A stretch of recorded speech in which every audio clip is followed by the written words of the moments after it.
वरूथिनी एकादशी व्रत कथा तथा आरती।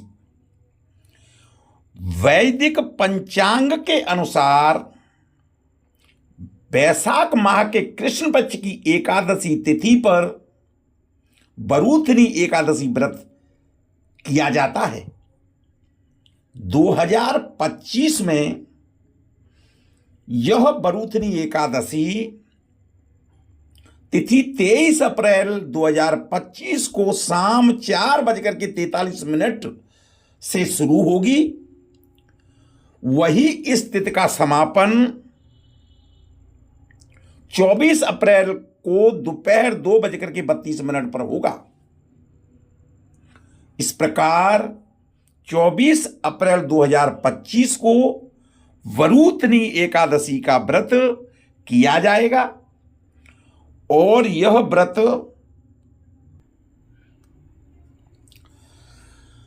व्रत पापों से मुक्ति, सुख समृद्धि और मोक्ष की प्राप्ति के लिए किया जाता है।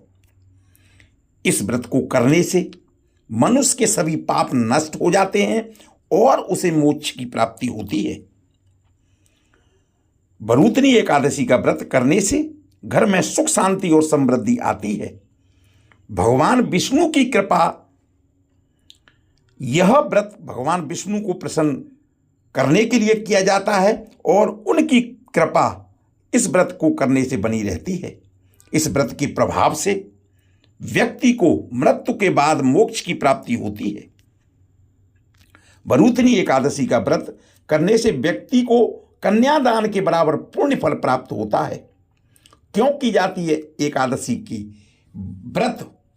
हिंदू धर्म में एकादशी का व्रत बहुत महत्वपूर्ण माना जाता है और यह व्रत भगवान विष्णु को समर्पित है।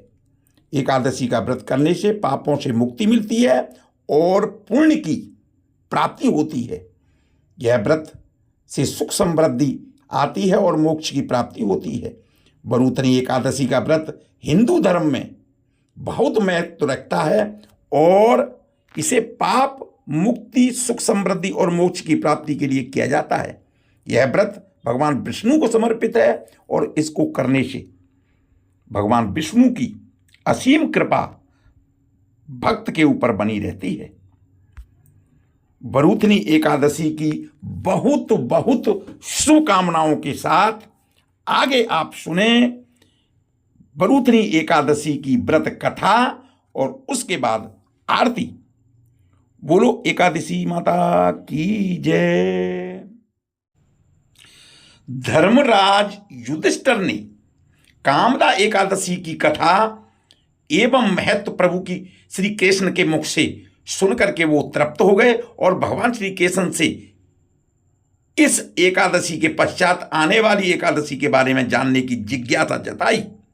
वह कहने लगे, युधिष्ठिर, हे कृपा सिंधु केशव, मैं आपके श्री मुख से चैत्र मास के शुक्ल पक्ष में आने वाली कामदा एकादशी की कथा सुनकर के तृप्त हो गया हूं और आपसे प्रार्थना करता हूं कि हे प्रभु, आप मुझे चैत्र मास के कृष्ण पक्ष पर आने वाली एकादशी के विषय में बतलाएं। इस एकादशी का नाम क्या है और उसका महत्व क्या है? युधिष्ठिर की जिज्ञासा को देखकर केशव ने एक मधुर स्मृति के साथ में अपने वचनों में कहा, हे धर्मराज, चैत्र मास के कृष्ण पक्ष पर आने वाली एकादशी को वरूथिनी एकादशी कहा जाता है। यह पापनाशनी और मोक्षदायिनी एकादशी है। जो भी भक्त इस एकादशी के सभी नियमों का अनुसरण करते हुए एकादशी का व्रत पूर्ण करता है, वह निश्चित रूप से अपनी इस इच्छा के अनुसार अंत में वैकुंठ धाम को जाता है। और इस एकादशी की कथा में अभी आपको सुनाने जा रहा हूं, अतः आपसे अनुरोध है कि आप ध्यानपूर्वक सुनिए। प्राचीन काल में मानधाता नामक राजा नर्मदा नदी के तट पर तटीय क्षेत्र में राज किया करता था। वे बहुत ही करुणामयी, दानवीर और तपस्वी राजा थे। एक दिन राजा मानधाता ने नर्मदा नदी के तटीय के विस्तार में आगे हुए जंगल में तप करने का निर्णय किया और वो तप करने के उद्देश्य से आगे चले गए। कुछ ही क्षण में वह अपने तप में लीन हो गए और उसके पश्चात एक विकराल भालू राजा की गंध को भांप करके राजा की तप वाली स्थली पर उस जगह पर आ पहुंचा। और वह भालू अत्यंत भूखा था और उसे राजा की गंध अत्यंत आकर्षित कर रही थी, इसलिए वह राजा की अवस्था को न देखते हुए सीधा राजा पर आक्रमण कर देता है और वह राजा के पैर को चबाने लगा। कुछ देर तक वह इस स्थिति में राजा के पैर को चबाता रहा। राजा का पैर अब पूर्ण रूप से क्षीण हो चुका था, भालू ने चबा लिया था। भालू अब यही ना रुकते हुए राजा को घसीटते हुए जंगल की ओर ले जाता है और इसी क्षण राजा समान अवस्था में आते हैं और अपने पैर की दुर्दशा देखते हैं। वे अपनी स्थिति को देख करके घबरा जाते हैं, किंतु तापस धर्म के अनुसार भालू पर क्रोध एवं प्रहार न करते हुए भगवान विष्णु की प्रार्थना करने लगते हैं और अपने दीन स्वर में भगवान विष्णु को पुकारते हैं।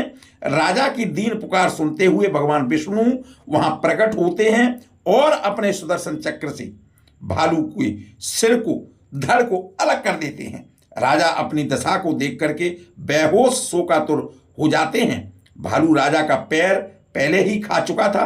राजा को शोक में देख करके भगवान विष्णु अपने उच्च स्वर में बोलते हैं, हे राजन, तुम शोक मत करो। इस भालू द्वारा तुम्हें जो कष्ट प्राप्त हुआ है वह तुम्हारे पूर्व जन्म के कर्मों के कारण हुआ है। तुम अब मथुरा की ओर प्रस्थान करो। वहां यमुना नदी के तट पर एक भव्य मंडप का निर्माण कर मेरी पापसिनी बरूतनी एकादशी का व्रत रख करके मेरे बराह स्वरूप की प्रतिमा की स्थापना कर उनका विधि विधान से पूजन करो। इस व्रत और पूजा अनुष्ठान से तुम शीघ्र ही पीड़ा से मुक्त हो जाओगे और तुम्हें फिर से सुदृढ़ अंग प्राप्त होंगे। भगवान विष्णु के वचन सुनकर के राजा मांधाता ने भगवान विष्णु की आज्ञा से मथुरा जाकर के विशाल पांडाल की रचना कर अपने सभी सुजनों के साथ में यमुना नदी के तट पर भगवान विष्णु की अति प्रिय ऐसी बरूतनी एकादशी का व्रत किया और भगवान वराह स्वरूप की प्रतिमा को स्थापित करके उनकी विधि विधान से पूजा अर्चना की और उसके बाद सभी सुजनों के साथ यमुना स्नान करते हुए निर्धन और ब्राह्मणों को उचित दक्षिणा और दान किया। राजा के इस पूर्ण फल से स्वरूप राजा कुछ ही समय में पुनः स्वस्थ और सुंदर हो गए और अपने अंतिम समय में मृत्यु के पश्चात स्वर्गलोक के स्थान को प्राप्त किया। इस तरह पृथ्वी लोक में जो भी मनुष्य बरूतनी एकादशी का व्रत श्रद्धा पूर्वक विधि विधान से करता है, अनुष्ठान करता है, उसके सभी पाप नष्ट हो जाते हैं और उसे परम सुख की प्राप्ति होती है और अपने अंतिम समय में वह मोक्ष को प्राप्त होता है। इस तरह भगवान श्री कृष्ण की मुख्य बरूतनी एकादशी का महात्मा और कथा श्रवण करके धर्मराज युधिष्ठिर कृतार्थ हो गए। बोलो एकादशी माता की जय। अभी हमने श्रवण किया बरूतनी एकादशी की व्रत कथा।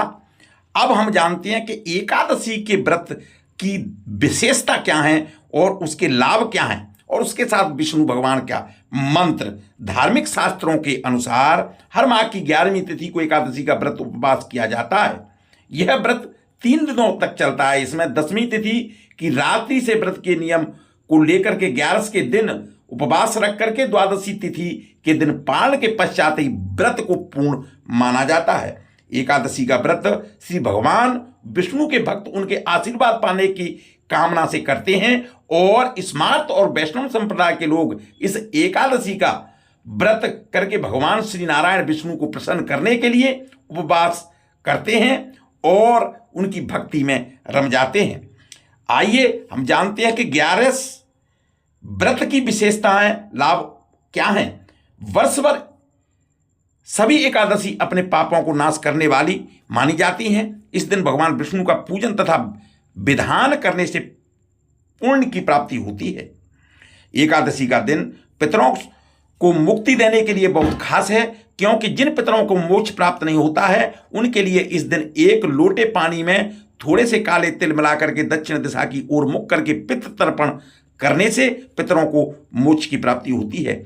ऐसी मान्यता है कि एकादशी की व्रत की कथा सुनने मात्र से यह उपवास करने वाले यश वैभव संसार में फैलता है। एकादशी के दिन ही श्री नारायण पूजा के लिए नारियल, नींबू, नैवेद्य, ऋतु फल और वस्तुओं को एकत्रित करके इससे विष्णु जी का पूजन करके तथा रात्रि जागरण करने से सभी तरह के पाप और संकटों से मुक्ति मिलती है और जीवन में खुशियां आती हैं।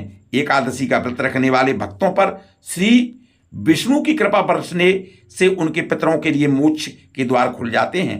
एकादशी का व्रत करने मात्र से जन्म जन्मांतर के पाप नष्ट होकर के वह मोक्ष तथा जन्म मरण के चक्र से मुक्ति मिलती है। यह एकादशी सभी पापों को नष्ट करने वाली मानी जाती है तथा इस व्रत के व्रतधारी के परिवार के लोगों को इसका पूर्ण फल मिलता है। वर्ष भर एकादशी आने वाली सभी एकादशी के व्रत को अत्यंत पवित्र और जीवन के अंतिम समय में वैकुंठ दिलाने वाली तथा परिवार को हर कष्ट से मुक्त दिलाने वाली माना जाता है। एकादशी की रात्रि को सोना नहीं चाहिए। इस व्रत में पूरी रात जाग करके श्री विष्णु जी की भक्ति करनी चाहिए। रात्रि में समय भगवान विष्णु की प्रतिमा के निकट बैठ करके भजन करते हुए जागरण करने से उनकी विशेष कृपा प्राप्त होती है। एकादशी व्रत करने वाले लोगों को दूसरे दिन यानी कि पारण करने से पूर्ण ब्राह्मण को भोजन करवाने के पश्चात ही दान दक्षिणा अवश्य देनी चाहिए। इसके बाद ही स्वयं को पारण करना चाहिए। इससे श्री विष्णु प्रसन्न होकर अपने भक्तों पर अनेक शुभाशीघ्र बरसाते हैं। जिन्हें पुत्र की प्राप्ति की चाह है उन्हें पौष मास की पुत्रदा एकादशी का व्रत अवश्य ही करना चाहिए। इससे व्रतधारी को योग्य संतान की प्राप्ति होती है। एकादशी के लाभ: एकादशी व्रत रखने से दुर्भाग्य, दरिद्र और अनेक प्रकार के कष्ट दूर होकर के मोक्ष की प्राप्ति होती है तथा सुख समृद्धि ऐश्वर्य की मोक्षादि से खुशहाल जीवन का वरदान प्राप्त होता है। इस दिन श्री विष्णु लक्ष्मी जी की आरती, मंत्र, सहस्त्र नाम, स्रोत तथा आदि के पूरे मन से पाठ करने से जीवन में शुभता आकर हर तरह के लाभ प्राप्त होते हैं। एकादशी व्रत पूर्ण रूपेण मन पूर्वक करने से मनुष्य तपस्वी, विद्वान और पुत्रवान और लक्ष्मीवान बनता है। एकादशी व्रत संतान प्राप्ति, मोक्ष प्राप्ति, धन वैभव पाने के लिए करना उत्तम माना जाता है। एकादशी के दिन संतान की कामना के से भी यदि व्रतधारी भगवान श्री कृष्ण के बाल स्वरूप की पूजा करें तो संतान लाभ अवश्य प्राप्त होता है। यह व्रत इतना अधिक शक्तिशाली है कि एकादशी का उपवास पूर्ण मनोयोग से करने से निसंतान दंपति को संतान सुख अवश्य प्राप्त होती है। एकादशी व्रत संतान की प्राप्ति तथा उनके दीर्घायु, जीवन, तरक्की, सफलता के लिए खास महत्व माना जाता है। संतान की कामना रखकर व्रत करने से शीघ्र संतान की प्राप्ति होती है। सभी एकादशी व्रत की अपनी अपनी विशेषता हैं तथा उक्त एकादशी का व्रत मनुष्य को कई यज्ञों के फल की प्राप्ति तथा पुण्य फल देने में सक्षम माना जाता है। यह व्रत दो प्रकार से रखा जाता है, निर्जला और फलाहारी या जलीय व्रत। यदि आप स्वस्थ और उपवास करने में सक्षम हैं तो निर्जला व्रत रखें, अन्यथा फलाहारी व्रत रख करके विधिवत पूजा के साथ एकादशी का समापन पश्चात पारण करें। एकादशी पर दीपदान का बहुत महत्व है। इस व्रत से पुण्य से मनुष्य तपस्वी, विद्वान, पुत्रवान और लक्ष्मीवान होता है तथा सभी सुखों को भोगता है। एकादशी व्रत को पूर्ण शक्ति पूर्वक करने से मनुष्य की सभी कामनाओं की पूर्ति होती है। ओम भगवते वासुदेवाय नमः। ओम भूमि विष्णुवे नमः। ओम विष्णुवे नमः। ओम नमो नारायण। ओम श्रीमन नारायण नारायण हरि हरि। ओम भूर्दा भूर्देहिनो माँ धर्म युवा भव भूर्देहिद्र देहस्य। ओम भूर्दात्वश्च श्रुतः पुत्रदा पुत्रहन हा ओन भव राक्षस। ओम नारायण विघ्नवे वासुदेवाय धीमहि तन्नो विष्णु प्रचोदयात्। श्री कृष्ण गोविंदाय हरे मुरारी। हे नाथ नारायण नाम वासुदेवाय राम। ओम श्री लक्ष्मी वासुदेवाय नमः। ओम श्री प्रद्युम्नाय नमः। ओम श्री नारायण नमः। बोलो एकादशी माता की जय। बोलो विष्णु भगवान की जय।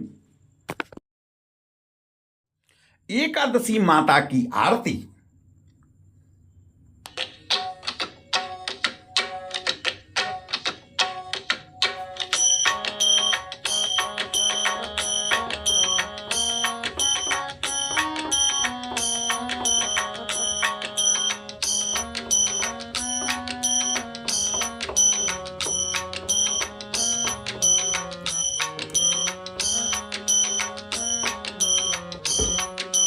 जय एकादशी मातो मैया जय एकादशी मातो। विष्णु पूजा व्रत धारण करु शक्ति मुक्ति पातो।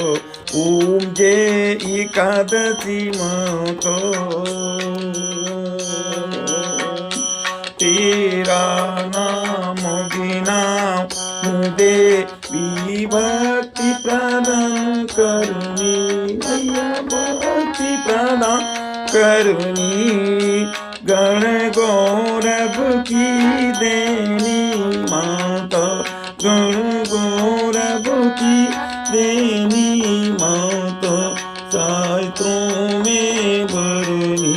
ओम जय एकादशी माता।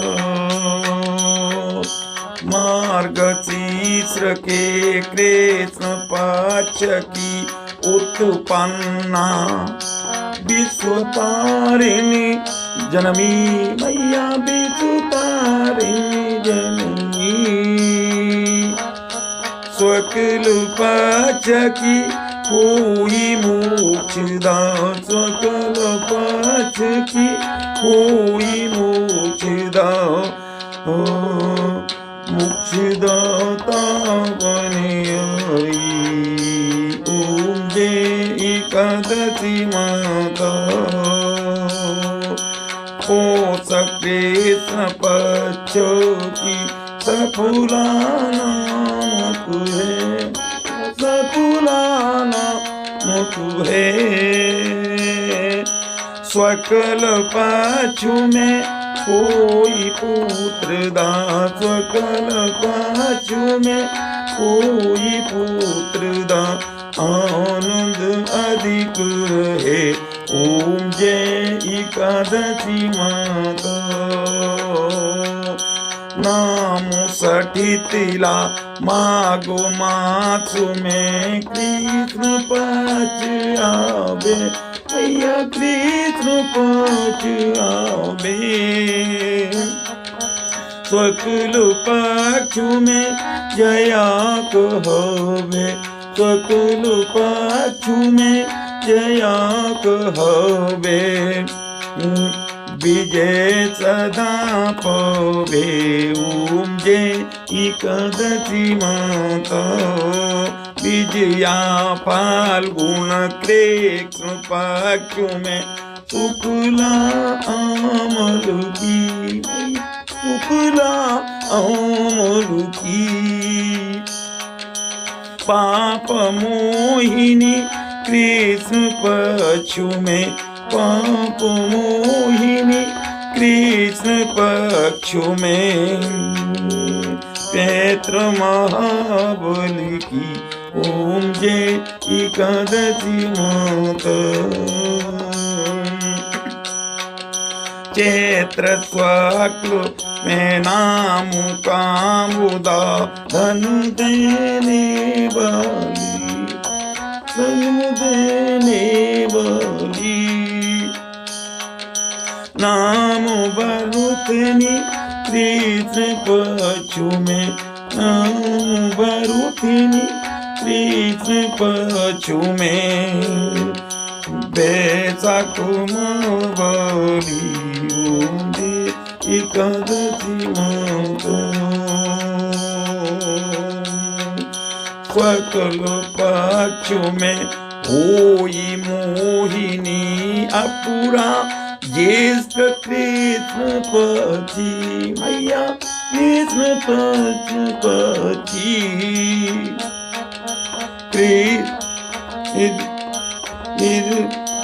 नाम निर्जला सुख सब करनी नाम निर्जला सब सुख करनी। स्वाकुल पक्ष रखी ओम जय एकादशी माता।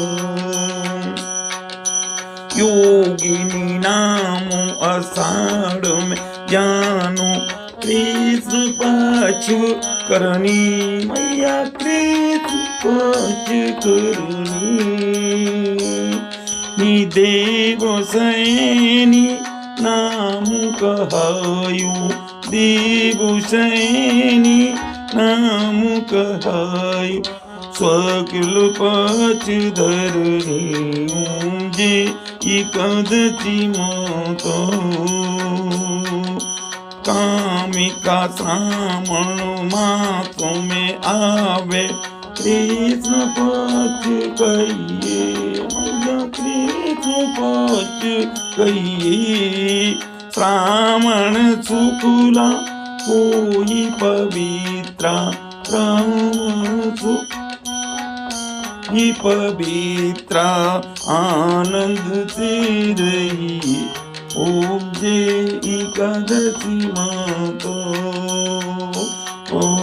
अजा भाद्रपद कृष्ण पक्ष की पर्वतनी शुक्ला मैया पर्वतनी शुक्ला इंद्र आचुन कृष्ण पक्ष में इंद्र आचुन कृष्ण पक्ष में बभूसागर निकला ओम जय एकादशी माता पापा कुशा है स्वकुल पक्ष में आपुहरन हरि मैया आपुहरन हरि रमा मास कार्तिक में आवे रमा मास कार्तिक में आवे सुखदायक भरी ओम जय एकादशी माता देवोत्थानी स्वकुल पक्ष की दुख नाशक मैया मैया दुख नाशक मैया पावन मास में करूं विनती पावन मास करूं विनती पर करुणैया ओम जय एकादशी माता परमा कृष्ण पक्ष में होती जन्म गल करनी मैया जय करनी स्वकुल मास में कोई पदिमिनी स्वकुल मास में कोई पदेवी दुख दारिद हरणी ओम जय एकादशी माता यो कोई आरती एकादशी की भक्ति सहित गावे मैया भक्ति सहित गावे जन गुरु दीता स्वर्ग में बसो जन बर उड़ता स्वर्ग में बसो निश्चय ही पवे ओम जय एकादशी माता एकादशी माता